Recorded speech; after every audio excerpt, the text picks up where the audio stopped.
The truth is that you do not need thousands of views on your YouTube videos.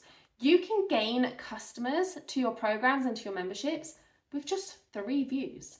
So I want to share with you how one video changed everything for me. So I posted a video not so long ago on my yoga channel, and it started off with 3 views, then it went to like 30, and then suddenly I got a message that said, "Hey, I really loved your yoga class. I would love to join your membership. Can you tell me how?" And first off, don't expect people to know exactly how to do these things. I mean, I have in my description to join the membership. I think I even put it in a comment, but still having that message was amazing anyway.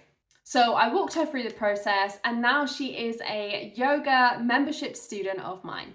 And she hadn't even done any of my previous yoga classes. She'd just done this one, which was absolutely amazing. So when you have the right connection with your students through the camera, this is the kind of thing that can happen. So in my latest videos, you'll probably notice if you've seen them on my Lakora Yoga channel, I speak very clearly to a certain type of person, busy, stressed mums usually. I try and keep it really, really natural, as if I'm just teaching a Zoom class, right? I try not to edit it too much, unless there's like loud noises going past, like tractors, because that happens out here. Then I pause it, wait for the tractor to go, and then I'll just quickly edit that bit out. But I try and keep it really natural. So if I mess up, and I do the same in these videos as well. Like if I really mess up, then I just try to carry on, right? I'll laugh it off, I'll make a joke or something. But to keep that human connection is what people relate to. And I end every single video with a really clear and calm invitation. Okay, so I think in my yoga ones, I've got a couple that end with, "Come and join me inside the membership." And I tell them why, right? I'm like, you'll get no ads, you'll get live classes, there's courses and challenges in there. It's not the same as YouTube. YouTube, you're gonna get ads. YouTube, it's not laid out in a structural way. You're not going to get live classes, right? So if you want that connection, if you want that accountability and that consistency, come and join me inside the membership. I'm making it really clear as to why they should join the membership. I've also got a couple of videos that ask them to join my programs or my courses or my challenges, right? So depending on what the class is, say I'm doing a class that's all about flexibility, then at the end of that class, because it's relatable, right? You want it relatable to your class. I don't know why I did that. Then, I would say, by the way, I have a 3-week flexibility program that's going to majorly improve your flexibility. Come and join me, right? So I'm giving that call to action because it's relatable. So if they're interested in that yoga class about flexibility, they're going to be interested in the flexibility course more likely. So that's how I do my yoga videos. And if you didn't watch last week's video, by the way, last week was all about how to format your videos, or was it the week before? I can't remember. Anyway, there's a video on how to format your videos. So I will link it. So make sure that you watch that one. So what I noticed here is that I stopped copying other people. I stopped copying other content creators that I saw, because the people who I were following, like Boho Beautiful or Yoga with Adrian or Cassandra, they're major YouTubers, right? They are not going to have the same impact as me. Or I should say vice versa, I'm not going to have the same impact as them.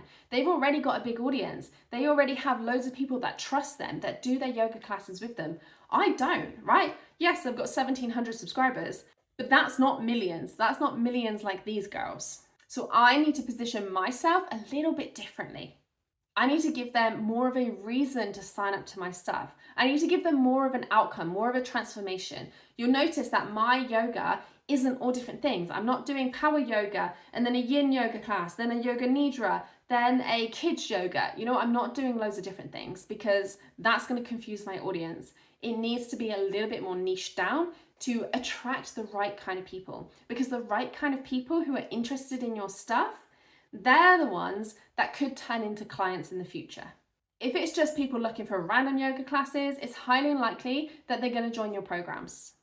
And again, this isn't an overnight success thing, right? It's staying consistent with your niche, with your transformation, right? With what your students want. If you are constantly posting every single week with the same kind of thing, again, not going different like power yoga and nidra and meditation and kids yoga, don't change it up, but stick to the similar sort of thing. Those students start to know you and start to trust you even more. If you're constantly changing things up, they're going to go somewhere else, or they're going to think, maybe she's not the teacher for me. And Adrienne actually does this really well, even though she is the best, or I should say the most searched for yoga YouTuber. She doesn't always post like really hard power yoga, right? Her yoga is very accessible, and that's what makes her different, right? Cassandra got famous from yin yoga. She was posting a lot of yin yoga classes. Boho Beautiful was very flexible, very fit, and posting in the most beautiful locations. But do you see the consistency? They've all been very, very consistent for years in what they teach. And that is how we build trust and connection. Because once you start getting the right students into your space, into your channel, subscribing to you, because they love your stuff, they're going to keep coming back.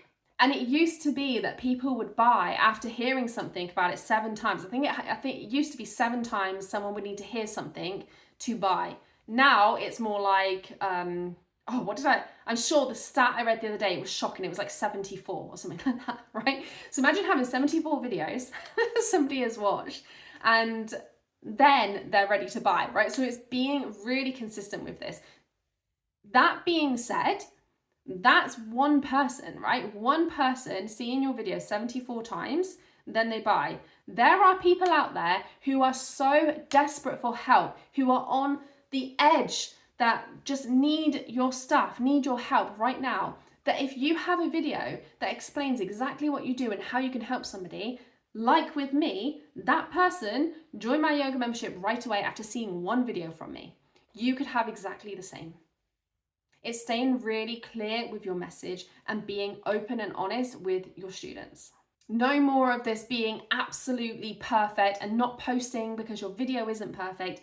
Get your stuff out there and get seen. And this is exactly what I help you do in my 12-week video plan. So if you do not have that, click the link in the description or in the comments and grab that now, because this is going to help you to stay consistent and to start building that channel up. And then at the end of those 12 weeks, you're going to have some amazing analytics that you can look at here to see how to boost your channel even more. So if you haven't grabbed that, go and grab that right now, and I will see you next time.